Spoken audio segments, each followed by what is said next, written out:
Dr. Jaishankar, a lot of your commentary was focused on democracy and furthering democracy and different forms of democracy.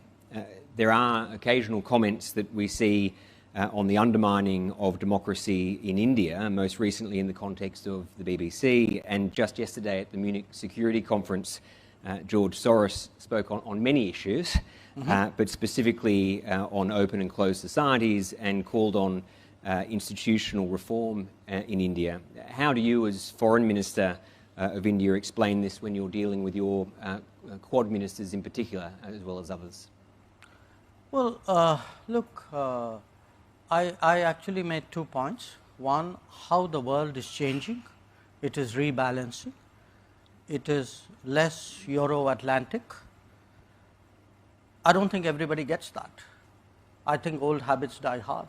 I mean, very candidly, there are still people in the world who believe that their definition, their preferences, their views must override everything else. So, since you mentioned this specific example, I don't know how familiar people are with what was said at the Munich conference. Essentially, Mr. Soros said India is a democratic country, but he doesn't think the Prime Minister of India is a Democrat. By the way, a few years ago, in the same conference, I was there at that time, he actually accused us of planning to strip millions of Muslims of their citizenship, which of course didn't happen. It was a ridiculous suggestion. But you have to understand what this actually means. I could take a view that the individual in question, Mr. Soros, is a old, rich, opinionated person sitting in New York who still thinks that his views should determine how the entire world works. Now, if I could only stop at old, rich and opinionated, I would put it away. But he is old, rich, opinionated and dangerous, because what happens is when such people and such views and such organizations, they actually invest resources in shaping narratives. I spoke about globalization. Now, what globalization does is it actually creates a lot of the seamlessness of globalization, which creates all the opportunities, also allows narratives to be shaped, money to come in, foundations to go about their agenda. Now, in this particular case, I mean, it is very clear that he has very strong political preferences.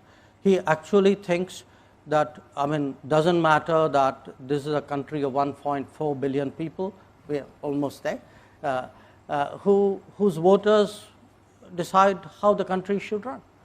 He actually thinks, well, if, and again, I cite him as an extreme example, okay? But there are other, manifestations of this in different countries, where people like him think an election is good if the person we want to see wins. If the election throws up a different outcome, then we actually will say it's a flawed democracy. This to my and the beauty is all this is done under the pretense of advocacy of open society, of transparency, etc.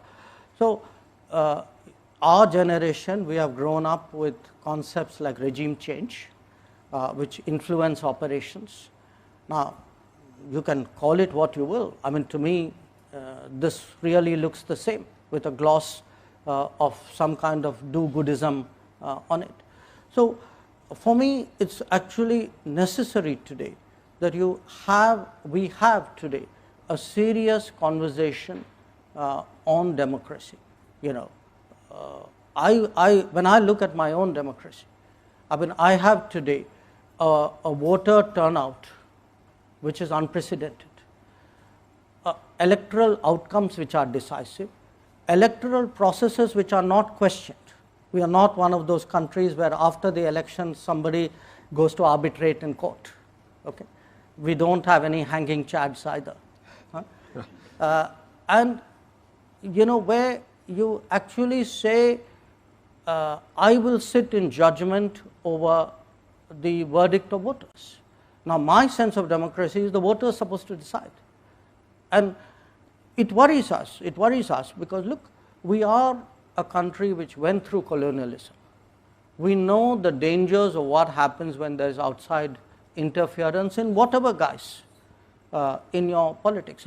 If you do this kind of scaremongering, like millions of people will be deprived of citizenship, it actually does real damage to our societal fabric, because somebody out there believes you, and you don't leave it to accident, by the way, you back it up with an operation. So you create that kind of fear psychosis, and then you use that to validate your original judgment. So I do think today, between, you know, whose democracy, whose globalization, why, you know, the transparency of how global processes work, these are real issues which need to be debated.